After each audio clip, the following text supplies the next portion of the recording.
વડોદરા શહેરમાં ચોમાસા દરમિયાન સર્જાતા ખાડાઓની સમસ્યાના કાયમી ઉકેલ માટે મહાનગરપાલિકા એક્શન મોડમાં આવી છે। મુખ્યમંત્રી ભૂપેન્દ્ર પટેલની ડામરના બદલે શક્ય હોય ત્યાં આરસીસી રોડ બનાવવાની સૂચના બાદ મહાનગરપાલિકાએ શહેરના રસ્તાઓને ખાડામુક્ત કરવા માટે માસ્ટર પ્લાન તૈયાર કર્યો છે। પાલિકા દ્વારા અંદાજે 25 કિલોમીટરની લંબાઈ ધરાવતા 26 મુખ્ય માર્ગોને આરસીસીમાં પરિવર્તિત કરવાનો નિર્ણય કરવામાં આવ્યો છે। સમગ્ર પ્રોજેક્ટ પાછળ અંદાજે 300 કરોડ રૂપિયાનો खर्च करवानो अंदाज है। जे रस्ताओं नीचे पानी ड्रेनेज के अन्य यूटिलिटी लाइनों नहीं हो त्या आरसीसी रोड बनावामां आवशे, ज्यारे यूटिलिटी लाइन धरावता रस्ताओं पर डामर यथावत राखवामां आवशे। पालिकानुं लक्ष्य आरसीसी रोड बन्या बाद आगामी 15 वर्ष सुधी खाड़ा न पड़े अने मेन्टेनन्स खर्च घटे तेवुं छे। जो कि करोड़ों रूपियाना खर्चे बननारा आ रस्ताओनी गुणवत्ता अने भ्रष्टाचार मुक्त कामगीरी सामे पण शहेरीजनोनी नजर रहेशे। आरसीसी रोड बनाववानी वात छे तो सौथी पहला सरकारे 80-20 में सोसायटीओं में आरसीसी रोड बनायेला है। एनी परिस्थिति जोई लो तो एनो आबेहूब दाखलो अहींया आगळ बेसाडवानी वात ए ज एकदम खखड़धज थई गया है। केम के आरसीसी में कोई मापदंड नहीं, रेडी मिक्स लाईने पाथरी देवानुं। रेडी मिक्स में ए सीमेंट लाव्यो छे के फ्लायर्स लाव्यो छे, सरकार पासे कोई तंत्र नहीं चेक करनारू। सरकारे बांधेला आज आरसीसी ना माधवनगर जेवा मकानो 10 वर्ष में पड़ी गया है के किशनवाड़ीना 90 टावरोनी आज बदतर हालत जुओ तमे।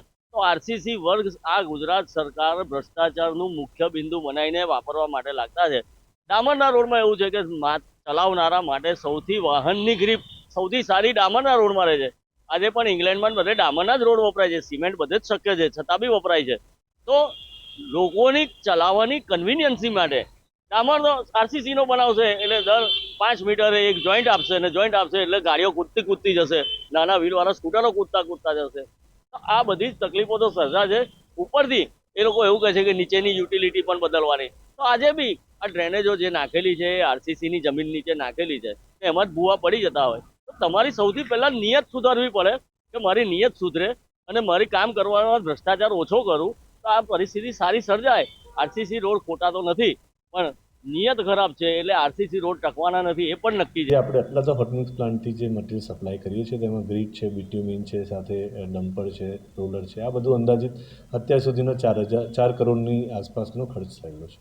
આગામી આયોજન પરમેનન્ટ સોલ્યુશન આગામી આયોજન માટે વડોદરા મહાનગરપાલિકાએ આ વર્ષે નવીન 4 જે ઝોન છે એના માટે પ્રાઇવેટ કોન્ટ્રાક્ટરોના પ્લાન્ટ શરૂ કરાવવાના છે, એમને ઇજારા આપવાના છે કે જેથી હાલમાં એક પ્લાન્ટથી જે આપણે મટીરિયલ સપ્લાય કરીએ છીએ એની જગ્યાએ અન્ય 4 પ્લાન્ટોથી પણ મટીરિયલ સપ્લાય થશે, વધુ માત્રામાં મટીરિયલ સપ્લાય થશે એટલે જે કામગીરી છે તે પણ મલ્ટીપ્લાય બાય 5 એટલે 5 ગણીની એની સ્પીડ વધશે।